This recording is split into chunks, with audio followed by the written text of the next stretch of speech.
Kaleshwaram commission నోటీసులు ఇచ్చిన తర్వాత శామీర్పేట వద్ద ఒక ఫామ్ హౌస్ లో ఈటెల రాజేందర్, హరీష్ రావులు భేటీ అయ్యారని పీసీసీ చీఫ్ మహేష్ కుమార్ గౌడ్ ఆరోపించారు.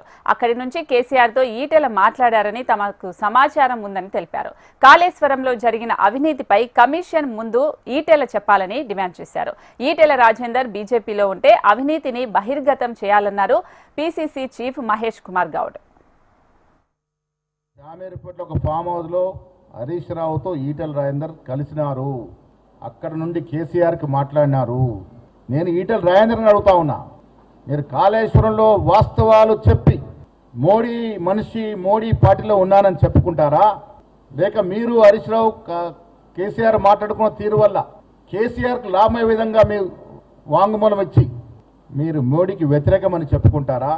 ఇది తేల్చాల్సిన అవసరం ఉంది. ఈటెల గారు, మీరు మాకు పక్కా సమాచారం ఉంది. ఈటెల గారు, హరీష్ రావు గారు, కేసీఆర్ మాట్లాడుకొని కాళేశ్వరం విషయంలో అందరం కూడబట్టుకుని బయటపడాలి, అందరం ఒకటే చెప్పాలి అనే మాట మాట్లాడుకున్నట్టుగా అర్థమవుతా ఉంది. అసలు మీరు మోడీ పార్టీలో ఉన్నారా, లేక పేరుకు మోడీ పార్టీలో ఉండి మీ ధ్యానమంతా కేసీఆర్ పార్టీలో ఉందా? ఈ కాళేశ్వరం ముందు మీరు చెప్పబోయే వాంగ్మూలం, మీరు చెప్పబోయే భయాన మీద చేత తెల్లడం అవుతుందనే మాట కూడా చెప్తా ఉన్నాను. దొంగలు ఊర్లు పంచుకున్నట్టుగా 10 ఏళ్ళు దోశారు.